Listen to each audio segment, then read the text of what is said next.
Right guys, welcome back to Extreme Explorers with Masha. We're here at brinscall ROC post, which opened in 1962 and it closed in 1991.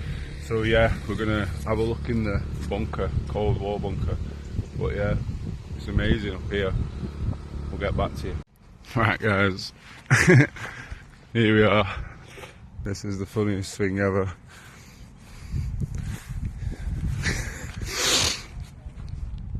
Well, let's go and check it out, guys. Gotta go up here.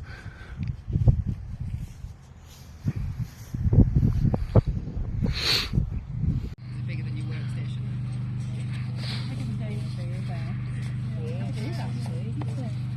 I was just lost I don't know, just from being It's pretty cool, to be honest. to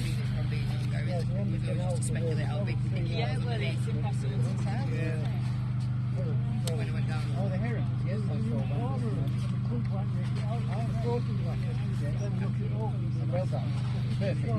that. Loads of pages. Plan your survival and stuff. All your clothes. All the sanitation. It just goes on and on. This is how much it costs, I think. Or what you got. Rations. Mike, are you staying down? Send somebody down. Demonstration. Obviously, smaller people size like this, get your feet over because you've got quite big legs.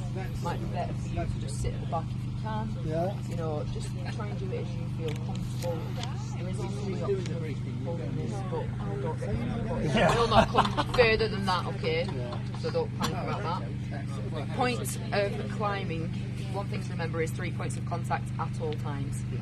So, you know, I used to be a decorator working cradles. So that's all I'm saying, as long as you know that. If you do feel a little bit like it's a bit hard work, you can rest your back on the wall. Just be careful of the things that are sticking out here. That's fine, is that? And then, you know, go down. Yeah, that's brilliant. Back up like this. Yeah. Now, various ways to get out and legs back over. Yeah. All the guys here. Whatever you feel comfortable. Don't be daunted. A Hotmail account because it was too old. Yeah. No, Safari just about Gmail. Biscuits. That's the only, that's what works for you. Coffees. You can come back and do demos then next time. So cool. Right, what we'll do is we've just got to sign some paperwork and stuff, and then we'll take you down. Underneath, flat. Yeah. Dug a big hole, put a big wooden frame in it, poured concrete over the top of it, waited for it to go hard, went in, took the wood out. So if you look at the ceiling, you can see the ceiling. And everything as cheap as possible. It's held though, hasn't it? Like. Just about, that's repro because it got smashed in. That top of that is repro as well because that but they didn't do too badly. We had to know how they worked. That is, every end. So is this like how big it is? Yeah. You had to know what cool. it was for and why it was there. And now, of course, so you know, that's cool. I've only been here since February. Yeah. Michael, the man who's downstairs, was doing it his whole life. So he was the man who did all the radio stuff for the Home Office and all that. So he knows. Cool. History, innit? Yeah. So good, so good. Gonna get in there, sign this stuff. You have to move your feet. So you climb down, then eventually, be careful, these studs at the back of the wall, and there's a stud exposed. So we had taped it up, but it fell off. So you walk down, you've got your hands on top of the ladder, and if you're not confident in the ladder, it's not like a normal ladder, you can lean your back against the wall and you feel more comfortable that way. Climb down, one step, only one person on the ladder each time. I hope you fall on there.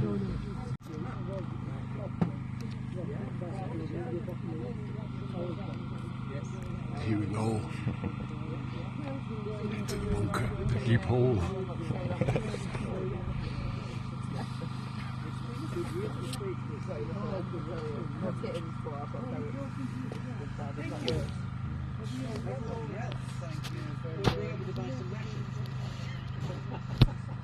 Just detach the cell. Cool. Observers now down here. An observer, leading observer in chief. I'm in. Right. Oh, mate, someone else was coming down. I forgot. Anyway.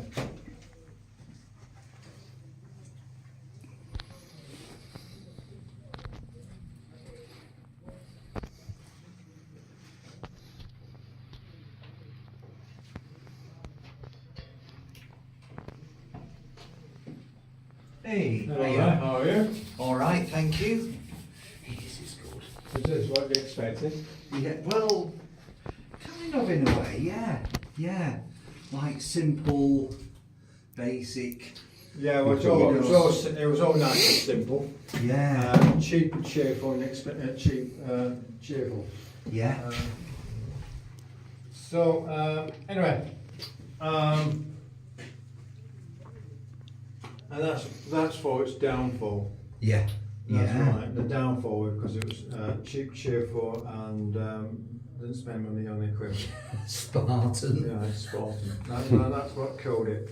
Because when the Chernobyl cloud came over, there was a question in the House of Parliament asked from a CAD supporter MP. Yeah. Well, don't you have the Royal Observer Corps? Can they not monitor the radiation level? Yeah. Yes. Tick yes. Why don't they? Because it's insensitive. It won't measure it. You've got this 6 survey meter. Right, so very down counter thing. would that be connected to a sensor outside? Yeah. In the cable, not this one, the modified one. This is more of a personal use one. Yeah. Then there was TNC connected down here and down there. TNC, Yeah. right. Coaxial cable coming out, comes out on the desk, through a hole through the desk, comes through here, and then there's a spear sent in the BM. I don't have it. I have one at home, but Yeah. I don't have it. There's supposed to be a rod which feeds, connects it to the guy. You put your sensor on. Yeah. And you rod it through, and then it'll be on top of that 7-inch diameter pipe up there. You would put a kind of a cone on top of it, and Yeah. that's where your sensor would sit in it. And I don't have the sensor. I don't have the rod. I don't have the cone. Yeah. So that stuff they need. Right. Passing the information on, were they connected by phone? Yes. Yeah. Alright, yeah. Along this wall there would be other BT wire cable that came in called private wire. Comes in from that hole in the wall there. Yeah. Along here. And you would have gone into a speech receiver, WB 1400 speech receiver. Yeah. And that would have converted the tone. Because what happens is if you're a technical person on the wire, it was coming down at BT is sent down amplitude modulation at 72 kilohertz. Yeah. Feeds down here. The speech receiver is a demodulator. Comes down there and it comes into a teletalk. A blue teletalk. Then that teletalk was you transmit and receive. Yeah. To do a pulse. Yeah. And also talk to back to headquarters at Langley Lane at Goosner. That's cool, isn't it? Right. And this one, and as well as that speech receiver, you would have another unit called a receiver, speech receiver, and that would have been, you hear the confidence tone all the time, everything tick, tick, tick, tick, and as long as you hear it ticking, everything's You're all good. okay. Yeah. When, right, Yeah. yeah. I remember that at Sellafield, the noise constantly going, and as long as that was at a certain level, then there was no major radiation leakage. And that's right, yeah. Now, at the police station, they have the fixed police station carriage control point. Yeah, there are. And then major places have these points all over the place. and they could send the alarms off. So they get learned how to fall out or a nuke gone off, say Fallendale. Someone have alerted everybody around the system. That takes someone to stop sticking. Yeah. And that they all go quiet, and someone then go a verbal one, attack rolling lead, attack ground lead, and that's when all the sounds go off. And then somebody gone at a siren point. Yeah. Pick on the wall, and Yeah. there was a siren. When I used to work for Home Office Director at Telecoms, we did radio comms. At Heaton Park was a carrier control point. Where at a point there was a siren. There was some sirens there. Well, the Heaton Park in Manchester. Yeah, Heaton Park in Manchester. Oh, On the crikey, I was the there the other week. yeah, on the back, and there's a Heaton Park just behind the tower. There's a communication mast, and there's a room where all the equipment used to be. I don't know if it's still there. Yeah. 20 years ago. Right, and inside the room there was this button box with a klaxon on it, button for the klaxon. So you've got your alarm. Someone who walks in the klaxon, pressed the klaxon off, and it went off. It was probably, I think actually it was there. That was getting running with hand, but it was control system somewhere to actually get it running automatically. Fail safe that. So how many worked in here then? Was it? 3 people down here. And did they have beds as well? Yeah, it's I supposed was just to be going to beds. say, yeah, how many people they had in here? Like? Three beds. The 3 beds. Bunking up. The 3 beds were taken out during the Iraq War. Yeah. Recovered because when the army, the MOD took the bunk beds, they took normal bunk beds to Iraq, but the termites said, lovely food. Yeah. And then thought, oh, well, we need some bunk beds, wartime bunk beds. Oh, we go with that for the post. We get the post out. So instead of buying some new bunk beds, Yeah, cost effective, we got crazy. someone to come in and collect them. But that's the civil service one. That's the civil service one. So, Wow. What about things like food and Oh, yeah, they water had and 3 weeks supply of 3 weeks? In fact, I was given some ration packs a few 18 months ago, MOD ration packs, and put them in the Land Rover, and at the bottom of the field. Certain times of the year I can't drive on the land up here because it's too waterlogged. From the over there now. Yeah. So there was transferred them over, and I put the MOD packs in the back of the Land Rovers. They're like pops now, the same boxing. You want to see people going. Fucking past.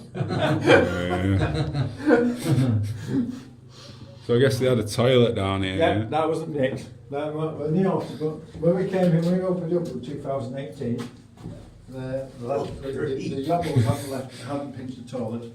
The toilet was still in the city. And they had liquid in as well. Oh wow. We didn't. I got somebody else to get. Oh, the landowner got the job to figure stuff out. And the racks are here. These nursery was all rusty to bits, corroded to wear. So that's one of the things. Clean the metalwork and paint it up. I've been set on fire. All the stowing towels. You see these blobs on the roof. They were caught on fire because once polystyrene goes, although it's been painted fire-resistant paint on it, retardant paint on it, it does burn after a while. Yeah, that's it, isn't it? And it was set on, the fire was set here, on fire here, because I think it's done on purpose here, because the flames hitting the buzzbar would turn to green. So Not a siren. that's the siren now. Cool. Most things would mix out of the bunker. Most bunkers you see around, you see them. There's a Facebook page in abandoned bunkers. Always have a siren box. The siren should sit in here really. Yeah.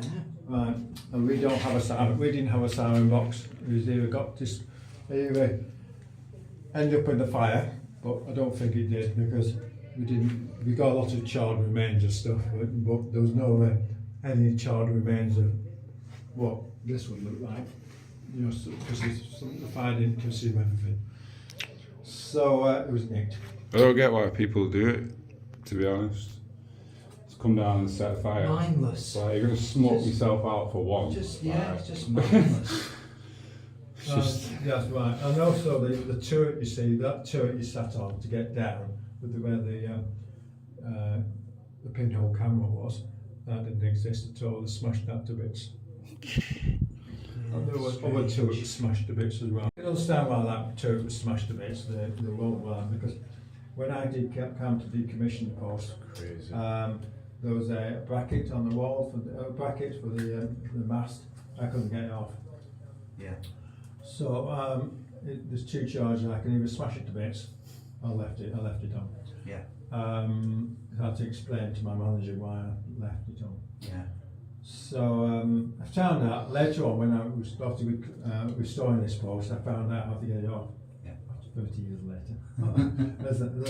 If you took the covers off, there was a blanking plate underneath. I've taken the bolts off the blanking plate.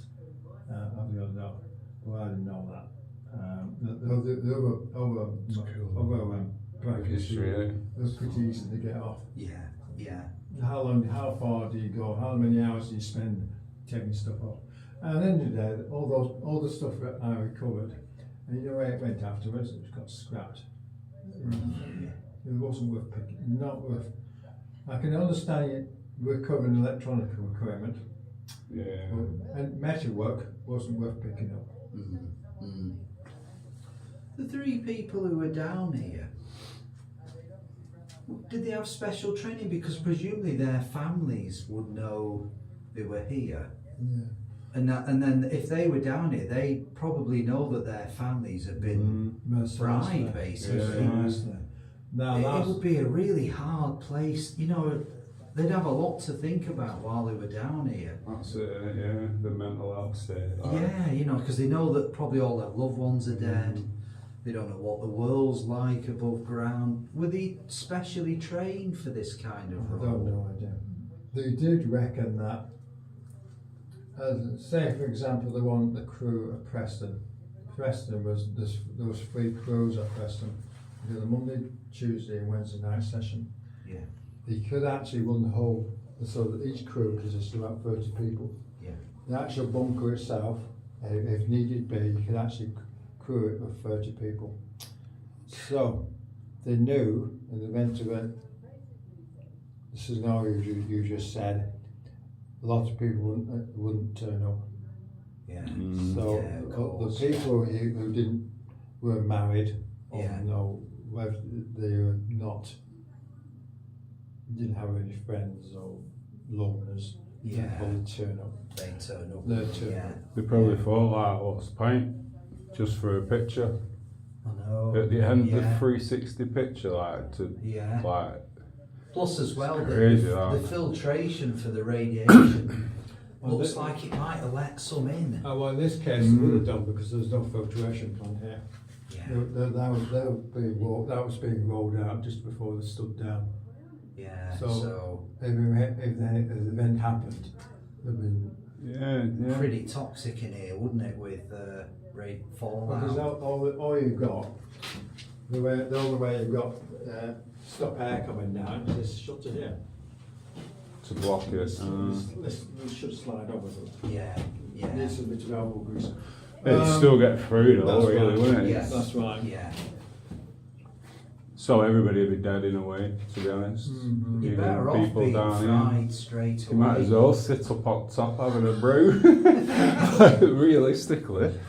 Well, people asked me in the past, where would you go, Mike? If you're knowledgeable about it, where would you go? If I know I was going to be dropped somewhere, where? If I knew it was going to be dropped at this point, there. Why there?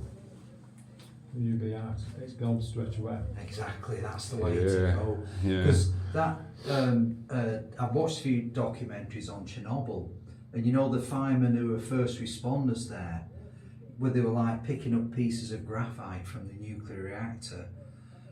They died the most. You know, radiation is just horrendous what it does to the body. So you're better off being vaporised at the start, really. That's it. Because even if you survive, you've got what, a week, possibly 2 weeks left, because there's so much radiation around. Yeah, that's right. And watching your body just drop to bits. Dissolve around you, yeah. All the pain and suffering. Oh, that's terrible. Yeah. So you're right, Just blitzed out. Yeah, you're better off asking, where's the bomb site? Where's the drop site? And driving straight to it. Taking my car in. You may as well, though, to be honest. Yeah, because it's over then, isn't it? You know, you've not got a 1 or 2 week agonising death. That's right. Because those poor Russian firemen, they've just dissolved away. It was awful. So I couldn't deal with that. No. No, because there'd be no healthcare, would there? There'd be no hospital you could probably go to because everything's been flattened. That's it, isn't it? Yeah. It's bad. It is bad. Well, before the Chernobyl thing, the nearest one is the BBC documentary called Threads. Have you read that? Threads? That rings a bell. They ran a documentary of attack on Sheffield, and it follows some family, and I've just been asked someone sent Boyd Harrison sent me it. You used to be able to watch it on YouTube, but it's been pulled off YouTube now. And you still get it from the National Archives and Film Archive. I sent the link on it last week. Yeah, it's still getting it from there. And that's quite revealing. It's quite sickening film to watch. And that brings it home to you. It does, doesn't it? Yeah. Now the classic one is that the first year after it happened, they plant the seeds and harvest the seeds in the ground, and they used mechanical tractors. The second year, there's no fuel left available. All the tractors broken down, no spares to keep the tractors running anymore. So they had to use horse. Those students survived. There's no film, isn't there, on it? They all come out of the bunker. There's a dead bird on the floor. And nobody told them. Yeah. Well, there's that movie, isn't there, that was out? Was it last year? Don't Look Up, which was about a huge meteorite heading to Earth, and all the top politicians were not that bothered. And it's because all along they'd had this plan to get on a spaceship and go elsewhere, so they didn't care about anyone else. But the good news is, when they land on this planet, it's full of these horrendous monsters, so they all die basically. So there's a good message in there, isn't it? Yeah. Stay on them. Go to these massive bunkers in New Zealand or whatever, but you've got to come out one day. That's it, yeah, you have to come out, don't you, one day, worth coming out to. I think there's enough in history though, if you look far enough back, to say that at some point in time we went underground for some reason, because there's lots of caves, and it's the temperature, the steady temperature pressure down underneath the ground that interests me. Yeah. Because it doesn't matter how cold it is up there, it normally stays, is it roughly about 6 to 8 degrees or something down here, Mike? It does, yeah. Yeah. Throughout the year, it's a constant 8 degrees. So, you know, I mean, we did, as humans, as Homo sapiens, survive an ice age. The Neanderthals survived, once. So to survive that ice age, we essentially would have had to find somewhere where there's a steady temperature, which essentially going underground would have helped us survive that, wouldn't it? So the thing is, in those days, we had skills that we've all lost. That's it, yeah. You'd have to start again. So, wouldn't you? yeah, I'm dead passionate about that. I genuinely believe that the only way forward at this point in time is to go back to those things that we, once knew and understood that we generally don't now. Do you know? It's like now we've just gone way too advanced. I think it's too much. Like it's too much, too fast. AI. We're talking about AI. We have to sign a thing saying, "I am not a robot." Yeah, that's too much. You know what I mean? Why should we think? Come on. Do you know what I mean? I'm not a robot. I'm going to prove to you that I'm not a robot. Click a light bulb. That's when we don't even need to click a light bulb now. You just need to say, "Hey Alexa, turn my light on." Well, yeah, true. Do she works faster if you use an American accent, I'm told. I wouldn't know. I wouldn't know. Well, yes, so I'm not sure if you've got another group. I'll go and find out what's going on. I wouldn't know. Oh, we may have to leave the bunker now. It's There's a another drawing group showing upstairs. the layout. So the Yeah. beds were here. Yes. Thanks for checking That it was out, obviously the guys. desk where it all happened. Do appreciate it. Would it have We've been been invited to come. carpeted? Yes, it would have had the few paint. home comforts. So that's what we're going to do. We're going to come and help paint. But yeah, if you want to have a look up there. Thanks for joining, guys. Do appreciate it. Check you soon. Thanks for liking, sharing, subscribing. Keep safe.